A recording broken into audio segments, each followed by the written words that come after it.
uma palavra de origem inglesa caracterizada por atos repetitivos de agressão e intimidação contra um indivíduo que não é aceito por um grupo. Você já deve imaginar do que estamos falando, pois é. Embora não seja um fenômeno recente, o bullying precisa ser amplamente debatido. Um alerta para pais, professores, jovens e crianças, para mostrar que a violência física e psicológica não podem ser ignoradas. Para falar desse assunto de extrema importância, nós recebemos o neuropediatra André Cabral. Eu agradeço a sua presença e a sua disponibilidade. Eu que agradeço, Ana. É sempre muito bom estar aqui, sempre muito bom falar sobre um tema tão importante. Você já vem ajudando famílias, né, jovens, nesse tema há bastante tempo. Por que o bullying ele é tão difícil de ser combatido, de acordo com a sua vivência, já que não é um assunto novo, já tem muitas campanhas para prevenir e combater o bullying e ainda assim é um tema tão recorrente, doutor? Ana, a gente tem percebido que esse tema, embora seja bastante antigo, ele se tornou ainda mais presente. Diferente do que a gente esperava, que com o combate a esse tipo de violência, a gente tivesse a redução e, quem sabe, até o controle, a gente viu que, com o passar do tempo, isso tem crescido e se tornado ainda mais intenso. Esse fenômeno ele é difícil de ser abordado porque, por muito tempo, se acreditou que o bullying poderia ser um fenômeno natural do desenvolvimento infantil. Os pais, familiares chegavam a falar que isso está ok, isso está normal. A criança vai aprender com isso, ela vai crescer e vai saber como lidar. E essa sensação de que é normal trouxe para a criança que sofre bullying, né, a vítima, como a gente chama na classificação de quem são os personagens desse processo, trouxe à vítima uma sensação de impunidade e, com isso, também uma sensação de impotência. Ela começa a acreditar que é mais difícil sair. Então, hoje, a grande relação, então, com a questão do crescimento do bullying tem a ver com o perfil da sociedade. A gente precisa entender que a escola é uma fração da sociedade, que o que acontece ali em sala de aula ou na hora do recreio é um reflexo do que a gente vive no dia a dia mesmo da nossa sociedade. Naquele seu vídeo, o último vídeo que você postou no Instagram, que é Não há espaço para ódio nas escolas.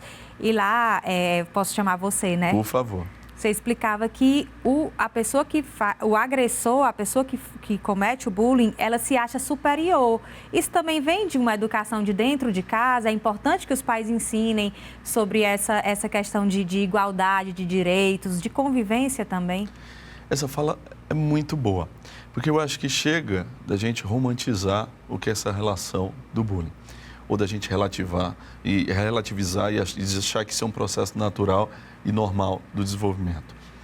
A gente vai separar nos personagens do agressor, da vítima e dos observadores, que são essas outras pessoas que estão nessa relação, mas que não provocam e também não sofrem bullying, pelo menos não nesse momento. Mas são omissas, digamos, só assistem. Muitas vezes omissas e algumas vezes têm receio, têm medo de ir contra o provocador, com medo de ser a próxima vítima do bullying.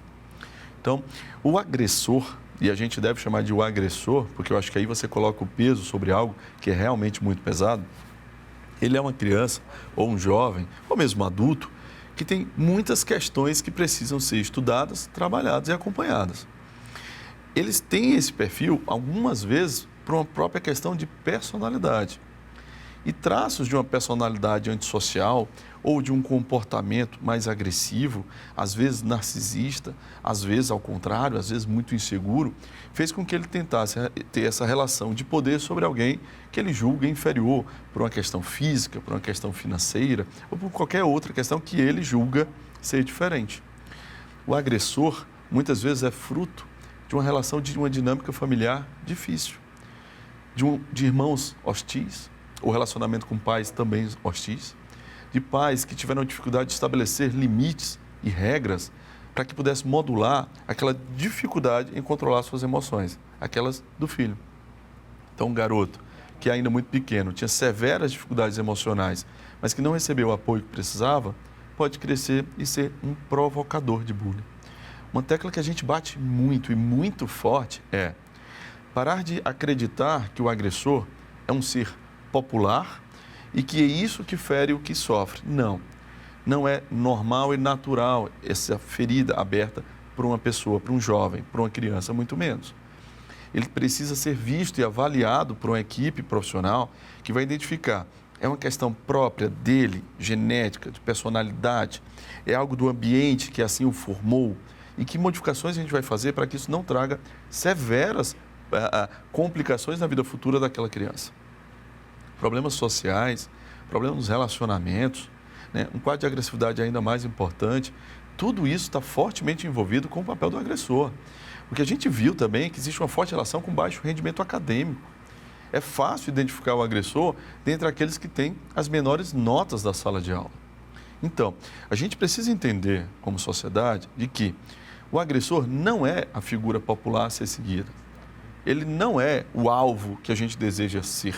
Pelo contrário, ele é uma criança ou jovem que precisa de ajuda, precisa de apoio. E aí entra também o papel da escola quando reconhece o agressor. Proteger quem sofre bullying é papel da escola também.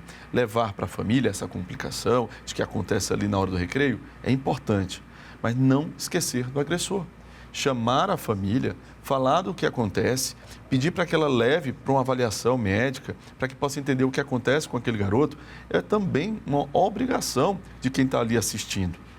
Não fazer isso é condenar muitas vezes esse jovem a um desfecho desfavorável. Então, não vamos mais acreditar que sofre a vítima e o agressor está tudo ok. Não, não. O agressor sofre naquele momento e vai sofrer muito mais na vida futura. Até porque se o agressor for louvado, o problema só tende a... Acho que o agressor seria a fonte, resolver o problema na fonte. Não é isso? Na fonte daquela A gente agressão. tentou estudar muito sobre como resolver esse problema, né? Como fazer para que a gente resolva o problema do bullying, né? Palestras, né? As palestras, aquelas reuniões que acontecem na direção, na coordenação, chamando o agressor para fazer essa mudança, isso vai resolver o problema do bullying? Isso não vai resolver o problema do bullying. O agressor, ele não é convencido por uma palestra. Eu volto a dizer, o agressor ele tem questões que precisam de um apoio psicológico, de uma avaliação neuropsiquiátrica, para entender por que ele assume essa postura tão danosa à sociedade. Sabe quem pode mudar isso tudo através de uma palestra? Os observadores. O que ficou muito claro é que se eu pegar essa massa de observadores e aproximar da vítima, eu isolo o agressor, fazendo com que esse bullying possa ser cerrado. Então, a única forma de eu proteger a vítima é fazer a massa se aproximar dela, isolando quem fere repetitivamente. Então, eu não tenho uma expectativa de fazer uma palestra e tornar aquela criança que sofre como alguém que vai rever e vai agora reagir e vai dar certo. Não vai. Dar essa responsabilidade a uma pessoa que sofre bullying, uma criança que sofre bullying, não é legal porque não vai acontecer e aí pode trazer ainda mais ansiedade para ela. Essa responsabilidade eu dou para os observadores. Isso é interessante porque a gente tem que ter uma ciência, e aí vale para todo mundo que tem filhos na escola, porque a gente está classificando em 3 grupos. Então vale a pena eu chegar para o meu filho, para a minha filha e perguntar: acontece bullying na sua sala de aula? E se acontece, a gente vai tentar identificar assim, em que grupo o meu filho está. Não tem uma criança fora de grupo, pelo menos não nas crianças mais velhas, porque o bullying está presente na sala de aula das escolas. Então, se você perceber que ela é relativa, é algo que acontece na minha sala muito pouco, é algo banal, isso me traz ainda mais preocupação, porque muitas vezes esse é o perfil do agressor, ou às vezes de quem sofre, que muitas vezes se sente culpado pelo bullying que sofre, e por isso não conta em casa. O observador, muitas vezes, quando perguntado, ele fala de forma mais incisiva. Ele acha aquilo errado. Mas também é difícil você esperar de uma criança, às vezes de um jovem, que ele seja um iluminado que vai lutar contra. Cabe à escola organizar esses observadores para que eles possam entender qual é o perfil adequado a ser seguido.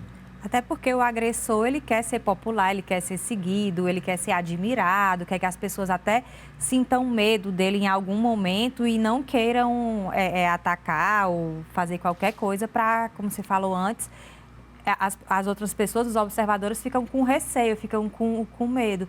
Agora, sim, até que ponto é papel da escola identificar e também dos pais em casa? Como é que os pais podem... os pais conhecem seus filhos, né? Então, o que eles podem perceber de diferente? Como abordar esse tema? Porque muitas vezes a tendência da vítima é se esconder, é ter vergonha de passar Sim. por isso, né? Verdade. A maioria das vezes, a vítima não vai chegar para os pais e contar o que sofre. Muitas vezes elas são perseguidas por um sentimento de que ela tem responsabilidade sobre o bullying que sofre. Muitas vezes o bullying acontece por uma questão da forma física, o que faz com que ela esconda isso, porque parece, de novo, que ela é responsável por aquilo. Outras vezes envolve um assédio moral que faz com que ela tenha muita vergonha. E contar para o pai, contar para a mãe, é aumentar o número de pessoas que vão saber aquilo que traz a ela tanta vergonha. E aí ela vai se isolando, isolando cada vez mais. Os pais precisam perceber, e aí não tem a ver com bullying, mas tem a ver com tudo. Precisam perceber se aquela criança vai bem. Se socialmente você percebe que ela conversa e tem vários amigos, se na escola ela parece ter um rendimento adequado, se na hora da conversa ela tem uma segurança, uma firmeza própria da idade. Se você percebe o filho inseguro, ansioso, o rendimento cai de forma inesperada, tem que se rever o que acontece com essa criança. Ela não vai chegar e contando eu sofro bullying. Isso é muito raro. O mais comum é que ao perceber que algo vai diferente nessa conversa com a criança, ela solte algo que indique que ela não se sente segura indo para a escola, por exemplo. E aí você começa a entender que algo é hostil dentro do ambiente escolar. A gente está citando muito escola, porque a escola é parte do ambiente natural da criança, né? Mas a gente pode estar falando de um clube, a gente pode estar falando da aula de inglês, a gente pode estar falando de dentro de casa, né? Ou do prédio, quando desce no fim da tarde. Então, pode ser qualquer um ambiente em que o agressor use para usar de forma repetitiva essa agressão. Mas os pais têm que estar muito atentos. Para os pais do agressor, às vezes é ainda mais difícil, porque o agressor ele assume essa postura do tá tudo muito bem, essa postura do popular na escola. Embora a questão do rendimento a gente já alertou que costuma estar linkado com notas ruins. Mas é mais difícil e ele precisa muitas vezes receber esse aviso da escola. A escola não é a responsável pelo bullying, mas ela pode ser responsável pela mudança quando alertada. As escolas precisam agir, né? Uma vez que houve um alerta, ela precisa estar em cima. Existem algumas leis que regem, leis e portarias que regem isso, e tem tornado ainda mais importante essa questão da ação da escola junto à mudança. Alguns estados fazem com que a escola tenha que ter um livro de ocorrências, e cada episódio de bullying seja ali descrito para que possa estar registrado. Outros estados aprovaram leis que a escola tem que notificar a polícia quando acontece um caso de bullying, para que não passe, impune nada e que haja uma seriedade na investigação do que aconteceu. A gente tem inúmeros casos de desfechos desfavoráveis, inclusive com perda de vida de pessoas que sofreram bullying e não tiveram atenção adequada ou que não foram resolutivos nessa questão tão importante. A gente não pode deixar isso acontecer. Aquela frase, não há espaço para ódio nas escolas, ela nunca foi tão verdadeira. Não há espaço. O nosso filho não foi entregue para a escola para sofrer um insulto, para desmerecerem aquilo que ele é de verdade. Ele não está lá para se encaixar uma regra que acreditam que é a melhor para ele. Eu vi um vídeo interessante que falava de que a mochila do ano anterior carrega os mesmos sonhos da mochila nova. Às vezes o tênis de marca, ele não te leva mais longe do que o tênis que a gente tem. É simplesmente entender que somos diferentes e que isso vai acontecer com todo mundo. É um absurdo pensar que uma criança de 9, 10 anos vai ser julgada por isso. A gente tem uma séria dificuldade, como neurologista infantil, eu lido com muitas crianças que têm transtorno de desenvolvimento neurológico. E espectro autista, TDAH, são vítimas ainda mais fáceis para essa questão. Você imaginar que uma criança que tem um distúrbio do desenvolvimento, com um poder de comunicação menor do que a média, ele sofre bullying na escola, você começa a entender, realmente esse agressor ele não pode ser alguém que está completamente ajustado à sociedade. A gente precisa tomar cuidado com quem a gente elege nossos líderes populares, porque aí já sai da escola e vai para a vida. Por que o popular da escola é o cara que agride alguém?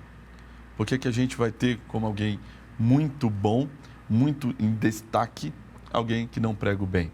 Uma das políticas de mudança e que tentam encerrar o bullying é fazer com que na escola sejam valorizadas as pessoas que pregam o bem.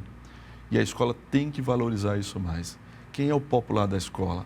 É o garoto e a garota que se dedica para os estudos. É para ser o garoto e a garota que na hora do intervalo ajuda outra garota que acabou de entrar e que é novato e que não conhece ninguém. Esse deveria ser o garoto e a garota popular da escola. não aquele mais alto ou mais forte que provoca bullying com aquela criança que tem alguma dificuldade física ou que tem alguma dificuldade intelectual, ou mesmo que não tem nenhuma dificuldade, outra que não apenas não se encaixa no grupo que ele acha que é o ideal.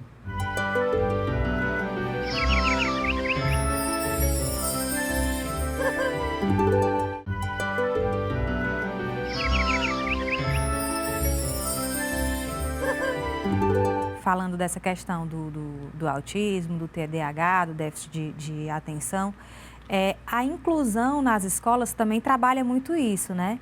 Essa questão de desde pequeno você já entender as diferenças, você já entender o jeito, o ritmo diferente também dos seus colegas, isso já é um trabalho que ajuda. Né? Ajuda muito. Porque a gente viu que a inclusão real é crescer junto. Porque quando você cresce junto com a criança que tem alguma limitação motora, intelectual, de comunicação, você começa a perceber isso como algo natural. E quando a criança acha natural, ela não estranha e por isso ela absorve. E ela cresce junto. É diferente de quando você limita, segrega e somente já mais velha coloca uma criança ali com uma limitação importante. Aquela criança que não teve nenhuma experiência com uma criança com dificuldade, ela estranha. E às vezes é até difícil eu exigir de uma outra criança que ela acolha se isso nunca foi apresentado para ela. Então ela vai ver uma criança que não fala tão bem ou que não consegue falar e vai achar que não é parte daquele grupo e pode isolar simplesmente por uma consequência de não reconhecer. Quando ela cresce junto com aquela criança, ela sabe que são todos do mesmo grupo, que somos diferentes e que ela vai precisar dar alguns apoios e ela vai receber alguns apoios e vão seguir todo mundo bem. Então, inclusão é crescer junto e isso tem que acontecer desde muito cedo. Agora, no caso, um exemplo, um pai, um responsável que viu que seu filho ou sua filha está sofrendo bullying, o que ele deve fazer? Além de procurar um acompanhamento médico e tudo, mas o que ele deve fazer na escola? Como que ele vai trabalhar a autoestima do filho para que se reconheça como uma pessoa importante, como uma pessoa amada? Porque eu acho que, em alguns casos, ou a vítima pode desenvolver alguma agressividade, ou até mesmo tentar contra a própria vida, não é? Ainda quando a sua personalidade está em formação. Isso. É muito comum que a vítima seja uma pessoa mais insegura. Né? O provocador, né, o agressor, ele procura pessoas mais ansiosas ou mais inseguras para agir. Né? É uma relação difícil essa, porque ele realmente ataca vítimas, né, que estariam mais propensas a isso. Em casa, o que os pais podem fazer é procurar apoio médico para identificação de fatores que podem deixá-las mais instáveis e que precisem de alguma ajuda, principalmente apoio psicológico, e procurar a escola. A escola vai trabalhar a massa para aproximar de quem sofre, valorizar outras crianças em detrimento daquelas que são os ditos populares. Fazer abordagens precoces, que também se mostraram mais efetivas, não esperar aquele cenário devastador. Em casa, os pais também têm que estar muito atentos ao cyberbullying, né? Que é exatamente o bullying continuado que acontece também nas redes sociais. Uma das coisas que ficou muito claro quando a gente conversa com a criança ou jovem que sofre bullying é que incomoda o fato de não estar restrito só à escola. Quando eles chegam em casa, ali depois do almoço, e abrem o grupo de WhatsApp da turma, o bullying continua. Com palavras ofensivas, imagens ofensivas e essas ameaças veladas na rede social. Imagine para uma criança que já passa muito constrangimento na escola, imaginar que não só a escola, mas agora todos os seus conhecidos e seguidores vão ver aquelas imagens que ela tanto escondeu. É muito duro. O cyberbullying consegue ultrapassar os limites da escola e passar o dia inteiro ali colado na criança. E aí ela tem ainda mais dificuldade de passar isso para frente.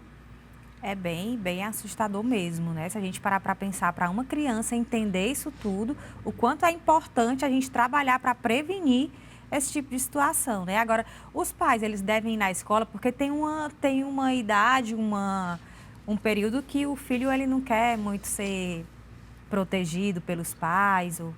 É verdade, mas eu vou te falar que o filho não vai conseguir sair dessa situação sozinho. Se ele sofre bullying, ele precisa de apoio. Os pais precisam ir na escola. Os pais precisam sentar para a escola e dizer, eu não vim aqui para culpar a escola, eu vim aqui procurando um parceiro. Isso daqui está acontecendo com meu filho e a gente precisa resolver e eu preciso do apoio da escola, porque eu não vou conseguir resolver isso sozinho.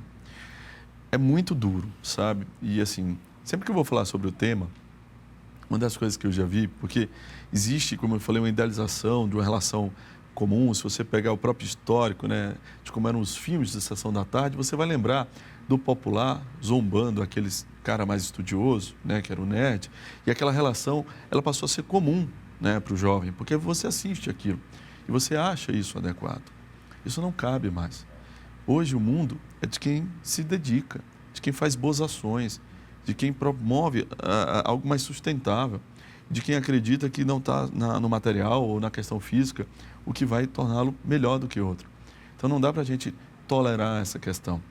E eu acho muito importante em entrevistas, em documentários ou em qualquer matéria, deixar muito claro que é um agressor e que ele precisa ser tratado, porque ele é esquecido muitas vezes. Identificou-se o bullying, a pessoa que sofre bullying é destacada da escola, às vezes muda-se de escola, vai para uma terapia, para um apoio médico e pronto. E o agressor fica lá, esperando a vítima do próximo ano. Não, ele precisa ser avaliado, ele precisa ser entendido. É muito importante que os observadores percebam quem é o agressor e virem as costas para ele, para que ele se sinta só. E ele perceba que esse modelo social que ele desenhou, ou que foi desenhado para ele pela estrutura de vida dele, não é um modelo que a sociedade vai aceitar. Não há espaço para ódio, nem na escola, nem na sociedade. E a gente não vai conseguir progredir com esse modelo. Quais são as consequências para um bullying não tratado? Na vítima, a gente viu inúmeras vezes a evolução para o transtorno de ansiedade. Então, é mais comum, né, que a criança e o adolescente evolua para quadro de ansiedade importante, além do transtorno de depressão, né? Costumam se tornar pessoas menos seguras, né? A insegurança faz parte do dia a dia delas. Isso pode trazer uma frustração e um mau prejuízo acadêmico. Com menor desempenho acadêmico, eu vou ter prejuízo depois na minha vida profissional. Eu vou ter mais desconfiança em relação às relações, isso pode atrapalhar minhas relações pessoais. As consequências, elas vão se somando à medida que eu vou deixando isso acontecer. E a gente também tem consequências no agressor. Aquele ser que era o popular na escola, mas que não conseguiu bom rendimento acadêmico, com péssimo perfil social, com dificuldades depois também laborais, na parte profissional, trazendo com ele dificuldades sociais nas relações também. Eu vou ter nos dois extremos pessoas que vão se prejudicar profundamente. Só que uma claramente vai ser identificada e tentada tratar muito cedo, e outra é colocado à parte disso tudo, que não se reconhecia no agressor, alguém que precisava de tratamento. Aquela criança que desde pequena já bate na sala toda, já assim, as mães já chegam perguntando se teve alguma atitude, na primeira infância mesmo. Ela tende, geralmente, a ser um provocador, um agressor? Quando a gente fala de crianças muito pequenas, que batem em várias outras crianças, isso geralmente não configura o bullying. Porque o bullying é a recorrência de identificação de uma vítima específica ou de um grupo específico. É quando já se tem uma consciência. Eu tenho uma consciência disso. A criança que bate, muitas vezes, faz parte, aí sim, de uma criança que está em desenvolvimento da comunicação e que precisa, sim, de regras, limites, rotinas e um poder da fala para que ela possa expressar o sentimento de frustração e que não possa expressar isso de uma forma de agressividade. É uma criança que precisa de apoio, sem dúvida, mas não é uma criança que estaria ali condenada a ser um agressor de bullying. Seriam relações diferentes pela faixa etária. Agora, a partir de que idade isso já deve ser observado nesse quesito? A gente começou a perceber que crianças a partir de 6 e 7 anos, elas começam a entender melhor quem são elas e quem são os outros. E quando isso acontece, o bullying também pode começar a acontecer. Então, a partir de 6, 7 anos, a gente já precisa ficar atento aos nossos filhos e à postura que eles têm em sala de aula. Se uma postura mais retraída, mais calada, mais insegura, será que meu filho tem um perfil de alguém que vai sofrer bullying? E se uma postura muito para frente, muito para cima e às vezes até meio agressiva, será que ele se tornará um agressor? Eu preciso estar atento aos dois extremos. E se, claro, se eu tenho um filho que tem um perfil de observador e eu acredito que nele há alguém que pode romper com essa rotina, que massa, né? Que bacana você instruir uma criança para quebrar uma rotina e trazer para a pessoa que sofre um alento. Doutor, no dia a dia, na prática, o que eu posso dizer para o meu filho, para a minha filha, que vai ajudar nessa questão da construção da autoestima? Quais momentos, o que eu posso fazer ali naquele momento de interação familiar para que eu possa desenvolver crianças com uma autoestima saudável, se sentindo amadas, acolhidas, tanto para que não sejam futuros agressores e nem futuras vítimas? Esse é o conselho mais difícil, porque esse aqui requer, primeiro, tempo de qualidade junto à criança. A gente precisa realmente estar próximo da criança. A gente precisa se importar com o mundo dela e entregar aquilo que ela exige de mim. As telas, inclusive, influenciam muito negativamente nisso, tanto porque ocupam o tempo da criança, como ocupam o tempo dos pais. Eu preciso fazer com que essa criança entenda que ela não está sozinha e que ela vai ter sempre algum apoio, seja um apoio que ela tem primeiro da família, depois das escolas, e depois um apoio das pessoas que ela constrói na relação social e que vai ter depois. Eu preciso entender, como criança, que o desenvolvimento natural vai acontecer. E é interessante que quando você pega entrevistas de pessoas mais velhas que falam sobre a sua vida, e as pessoas geralmente perguntam, né, o que você diria para o seu mais novo? As pessoas costumam dizer, vai passar, vai dar certo. Então, explicar para a criança que a gente está junto, que a gente vai passar por aquilo, que a vida dela não será assim, né? Não será, eu digo para aquela criança que já está sofrendo bullying, que a gente vai conseguir mostrar um horizonte diferente e que a gente vai tirá-la dessa questão. Agora, olha que importância. A partir do momento que eu me comprometo com a criança, que eu vou tirar ela desse ambiente, eu preciso realmente mostrar isso. Porque senão eu entrarei mais para o ciclo da desconfiança, daquele que faz algo e que não consegue cumprir com aquilo que promete. Essa sensação de que sou impotente, de que eu não consigo, né, transpassar um cenário tão difícil, faz com que ele desacredite e vá se isolando cada vez mais. A gente sempre fala assim, depois de já adulto, né? Os pais são o lugar seguro que a gente tem. Os pais, né? Quando eu digo os pais, a família, nosso lar, a gente saber que tem para onde voltar, que tem para onde se sentir seguro, isso é muito importante. Eu acho que mais do que a gente falando aqui, até eu perguntei sobre o que dizer, o que falar, como agir, mas eu acho que você dá essa segurança para o seu filho de dizer, eu estou aqui, você tem a mim, você não está só. Né? Isso é importante, tem um gráfico assim que mostra sobre a influência dos pais no comportamento, na segurança do filho. Assim, quanto que tua opinião, como pai e mãe, influencia para a criança. E aí mostrou nesse gráfico que a nossa influência é muito alta na infância. O que eu falo como pai fica, ela pega aquilo e nas decisões dela ela vai usar essa base no que eu falei. Só que esse gráfico mostra que vai chegando a pré-adolescência e na adolescência essa influência cai, mas cai muito.